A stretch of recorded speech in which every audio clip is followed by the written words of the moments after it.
તો જય જવાન જય કિસાન। હેલો ખેડૂત મિત્રો, આપ જોઈ રહ્યા છો કૃષિને લગતા મહત્વના સમાચાર। અને ખેડૂત મિત્રો, આજે તલના નવા ટેન્ડરની રાહ અને ભાવની માહિતી વિશેની વાત કરીએ ત્યારે તો ખેડૂત મિત્રો, વાત કરીએ તો કે ગુજરાતમાં અનિશ્ચિત વરસાદની રૂખ વચ્ચે વાવણીનું કામ અડધા પંથે પહોંચ્યું છે।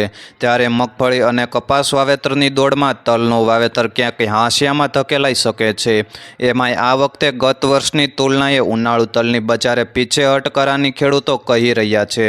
ત્યારે તેથી ચોમાસુ તલ વાવેતરમાં કોઈ ખેડૂતને રસ નથી અને ગત વર્ષે ઉનાળુ તલ પાકનો અંદાજ 1.25 લાખ ટનથી 1.50 લાખ ટન મુકાતો હતો। તોય સફેદ તલની બજારમાં કરંટ હતો।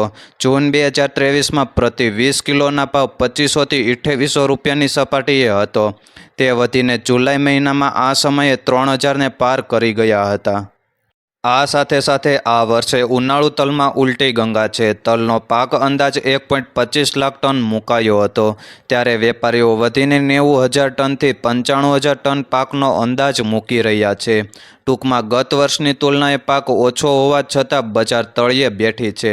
હાલ સફેદ તલની માર્કેટમાં સરેરાશ 1325 રૂપિયાથી 2625 રૂપિયાનો ભાવ છે।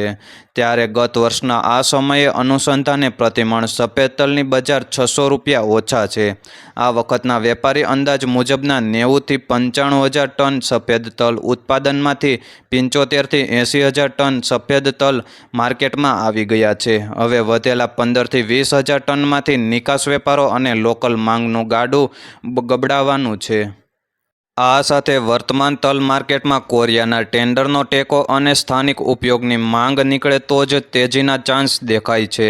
આપણા ઉનાળુ સારા સફેદ તલ બહુ ઓછા છે તો તેની સામે બજારમાં નબળા તલની આવક વધુ છે।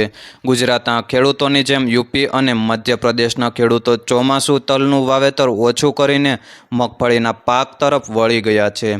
ત્યારે આ વર્ષે સફેદ તલમાં ચાઇનાની નિકાસ માંગ ઠંડી હોવાના લીધે વૈશ્વિક તલ બજારમાં મંદીનો માહોલ છે। ભારતીય વેપારીઓના કહેલ બ્રાઝિલમાં તલ 30,000થી 35,000 ટન સોદાનો માલ લોડિંગ થવા લાગ્યો છે। એ માલ ભારતીય બજારમાં ઓગસ્ટ મહિનાથી આવવાનું શરૂ થવાની ધારણાઓ છે। આ તમામ માહિતીના અંત સાથે માહિતી સારી લાગી હોય તો અન્ય ખેડૂત મિત્રોને પણ શેર કરજો। અને ખેડૂત મિત્રો, રોજે રોજના સમાચાર જાણવા અને અવનવી યોજનાની માહિતી મેળવવા આપની ચેનલ એટલે કે જેબી ખેડૂત હેલ્પને સબસ્ક્રાઈબ કરજો। અને જે પણ પાક વિશેની માહિતી મેળવી હોય તેમને કોમેન્ટ કરીને જરૂરથી બતાવશો।